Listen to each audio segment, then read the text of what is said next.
Hello, and attempt number 3 with this video. While I am going through equinox transformation syndrome, where the body transforms and sheds all the accumulated toxins with the trigger in the change of temperature, also known as a common cold. So bear with me, I may have to pause this. So the last 2 times I've paused this, I've managed to stop the video rather than being able to take up where I left off. So we'll try and do this in one go. It's rather involved, but it's fascinating. I'm looking at the 2 Phoenix years, 1764 and 1902, through the lens of the development of the symphony. The musical world of 1764 is one that is very much dominated by the Italians, but by 1902 this had firmly shifted to Germany and Austria and the German-speaking world. This is reflected later on in the late works of Beethoven and a few other composers, where they even put instructions which would have been something like Allegro moderato as nicht zu schnell in German, as just one example. So yes, 1782 is the year of Beethoven's first composition, and between 1784 and 1788 we have the year 1786, the birth year of the composer Carl Maria von Weber. More of him later. So now let's look at the development of the symphony, starting not with the year 1764, but if we go 32 years prior to that, to the year 1732, it is the birth year of Joseph Haydn, who is regarded as the father of the symphony. His life spans 77 years, from 1732 to 1809. His midlife year is 1770, which is the birth year of Beethoven, whom he tutored. Haydn is known as the father of the symphony and composed no less than 104 symphonies over a 38-year period beginning around 1757. 1757 is 1 year after the birth of Wolfgang Amadeus Mozart.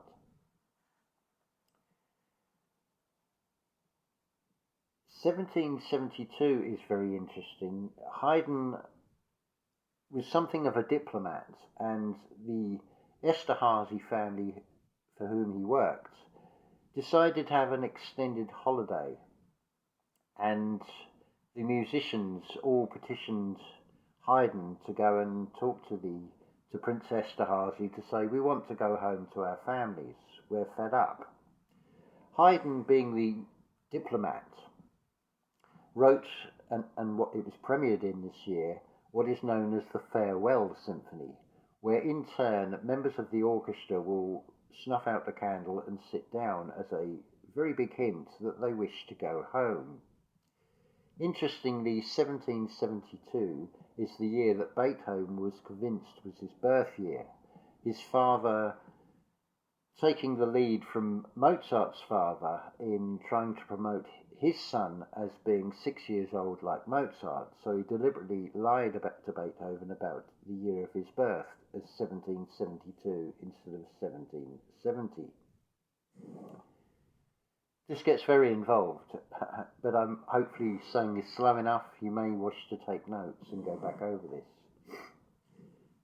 So, 1756 we turn to now. It is the birth year of Wolfgang Amadeus Mozart. In his 35 years, the midpoint year is 1773, which is exactly halfway through his symphonic output years, 1773 being the year that divides his Salzburg Symphony period of early and late. In total, Mozart writes 41 numbered symphonies and possibly a further 20 unnumbered symphonies. His first symphony and beginning of his 24-year period commences in the Phoenix year of 1764, the year of his first symphony. His last symphony, written in 1788, is known as Jupiter. Turning now to 1770, Ludwig van Beethoven was born. Beethoven basically translates to mean a better garden. Beethoven's midlife year is 1797, the year of Franz Schubert's birth. Beethoven wrote 9 symphonies and an incomplete 10th. His symphonic output spans 26 years, 1811 being the century year and the birth year of Franz Liszt. Beethoven's creative period begins in 1782, the year of J.C. Bach's death. This is his Bonn period until 1792, 1 year after the death of Mozart. There follows the Vienna years, which are described as his early period between 1792 and 1803.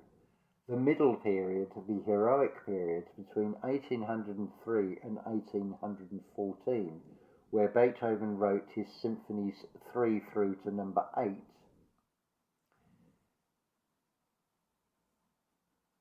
Where are we? And this middle period follows on from the Heiligenstadt statement, this famous letter of Beethoven where he admits he's starting to go deaf. So his middle period ends where he is totally deaf, which leads into his late period from 1814 to 1827.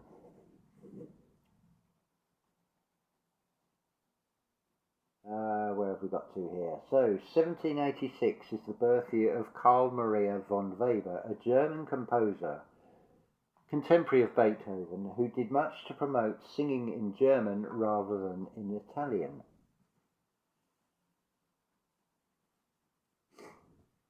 As such, we can see Weber as something of a Martin Luther character, a reformer in music. His short 40-year lifespan has a midlife marker year of 1806, the same year that he wrote his 2 symphonies. So with 1826 we have the death of Weber, followed in 1827 by the death of Beethoven, and in 1828 the death of Schubert. Franz Schubert was born in 1797, Beethoven's midlife year. Schubert's short lifespan is just 31 years, and his midlife year is 1812, highly significant with regard to Napoleon and revolution in Europe. All but one of Schubert's 9 symphonies date from his second half of his short lifespan. The Beethoven heroic period from 1803 to 1814 sees the birth of a sudden number of composers that mirrors the post-1902 Phoenix event in the emergence of new companies in the business as opposed to the musical world. So this is almost like a foreshadowing of what happened in the business world is happening with the music world, with this sudden emergence of all these composers. The first of these is Hector Berlioz in 1803. His 66-year lifespan ends in 1869, so you can almost see there is a 369 reference in this. Berlioz wrote 4 symphonies in the decade 1830 to 1840, his midlife marker being 1836. His symphonic sound with increase in brass, was to pioneer what became known as the New German School of Music. 1809 is the midpoint year in Beethoven's heroic period. Felix Mendelssohn, 1809 to 1847, wrote 5 symphonies between 1824 and 1842. Note the 24 and 42 mirror numbers there. The midpoints of his lifespan are 1828, the year of Schubert's death, and a creative span of his symphonies, the year 1833. This year is the midpoint year between the 2 Phoenix events, 69 years before and 69 years after.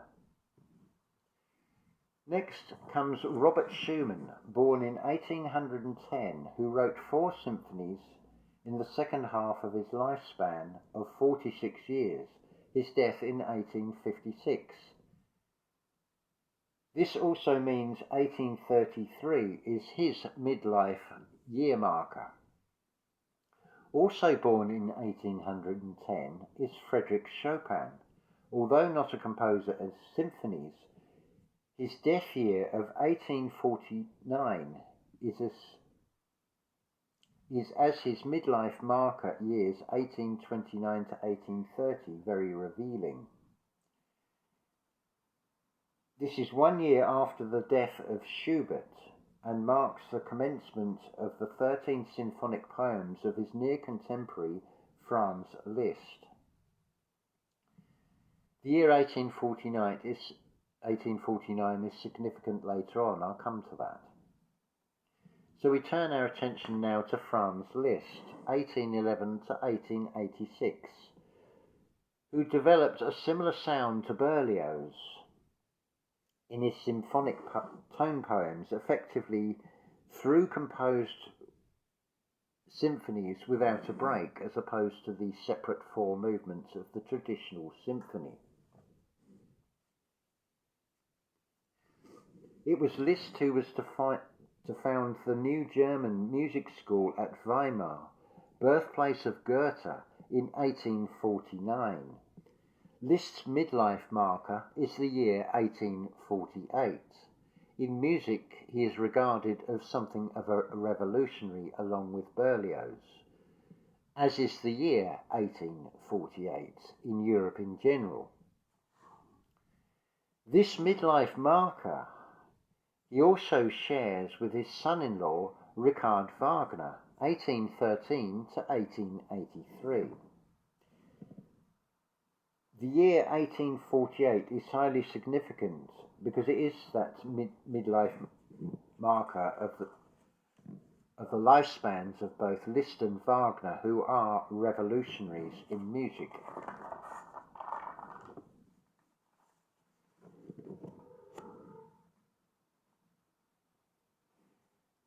These revolutions echo the year 1812, Liszt being born 1 year before 1812, Wagner being born 1 year after 1812.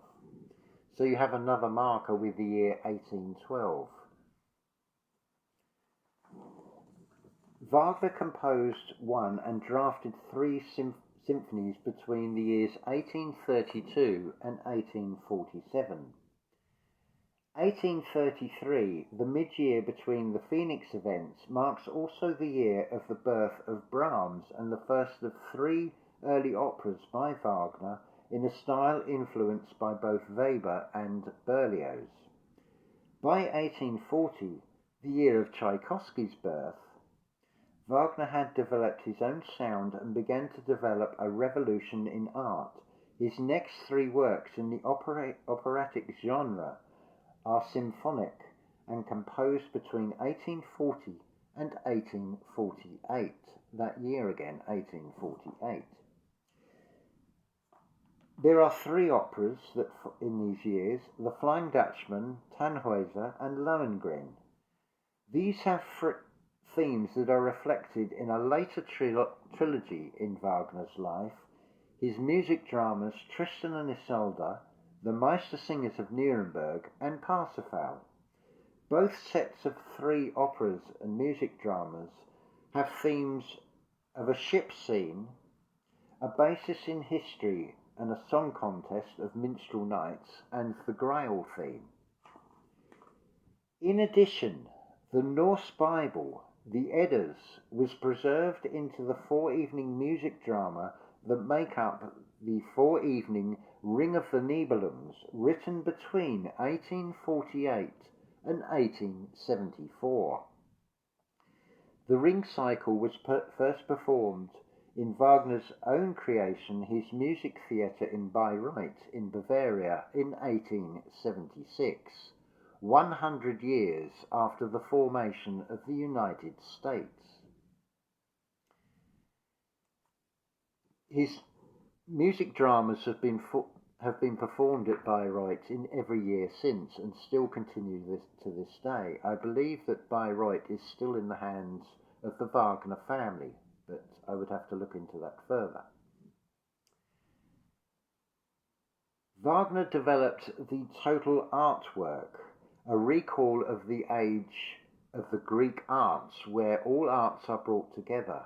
This is the fundamental difference that was introduced in the Ring cycle and why they are referred to as music dramas as opposed to operas. Next in this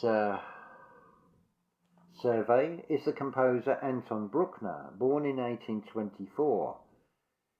He develops the symphony, expanding the Beethoven template with addition of Wagnerian harmony, but also records music from the era of Palestrina. Bruckner's 70 years to 1896 give a midlife marker of 1859. 1859 is a year that Bruckner does not compose any music. Neither does he compose any music in the years 1858 or 1860. 1860 is the birth year of the composer Gustav Mahler, a composer of 9 symphonies, half of which were composed after the year 1902.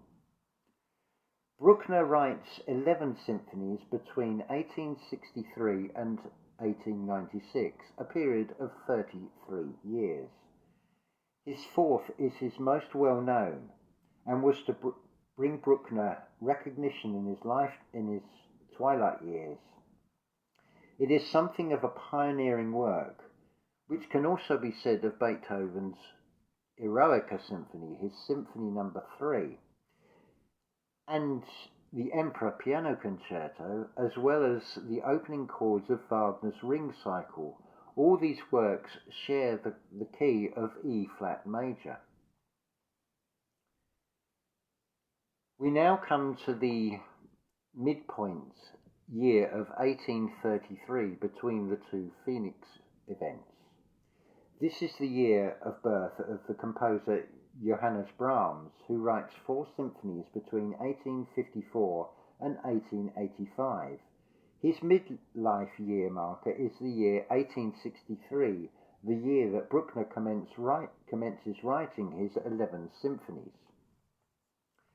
1841 is the birth year of Antonin Dvorak, who composes 9 symphonies between 1865 and 1893. 1865 is the birth year of the Finnish composer Jean Sibelius. Dvorak's 9th symphony is entitled From the New World, after his visit to the United States. Sibelius was a composer unusual in that he received popularity and recognition from the United States within his lifetime.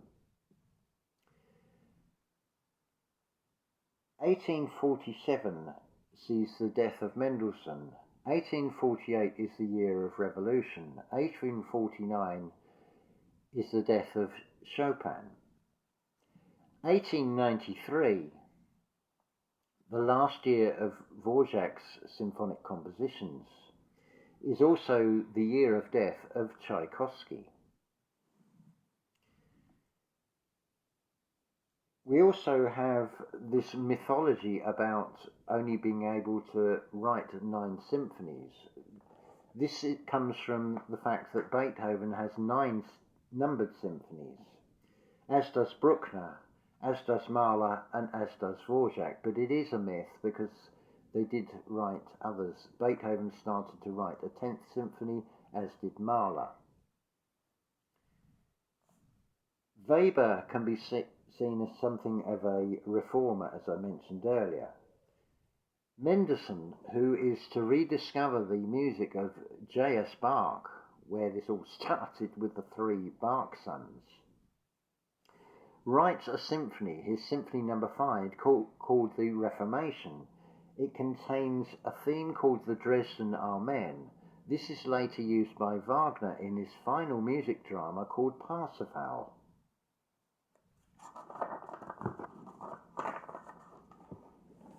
And that is as far as I have got, but I think you can see there are plenty of numeric markers, year markers and things. It's almost as if the spirit goes from one composer with his death or the end of his composition cycle of symphonies, which is then taken up with the birth of another composer, or another composer then starts his creative writing of symphonies and so on. You also have that reference to 47 and 74 with the 3 Bach brothers. This is not by no means exhaustive. There is far more that could be uncovered in this, but this has already gone up to 21 minutes, so I thought I would just share those findings with you.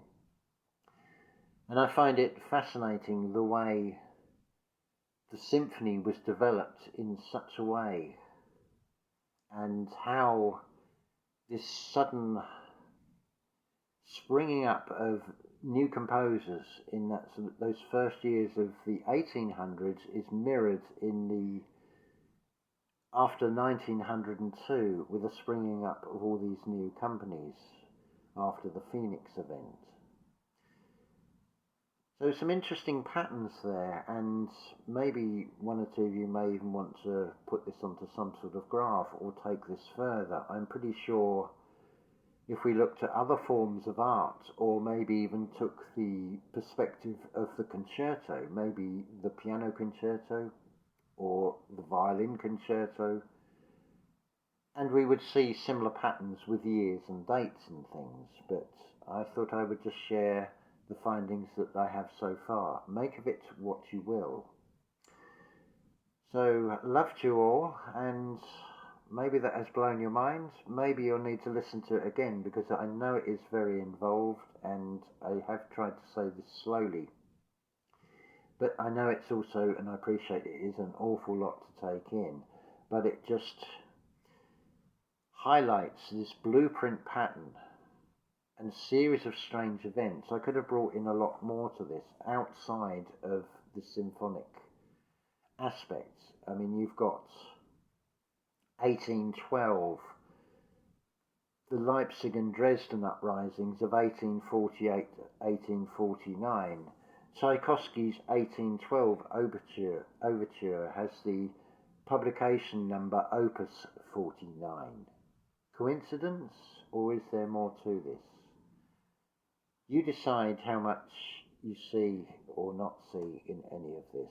I leave it open for you to digest and make of it what you will.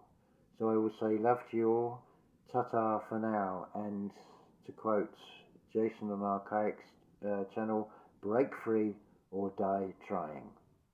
Love to you all, stay strong as we go into what seems to be a very interesting 2022 to 2023. Ta-ta for now.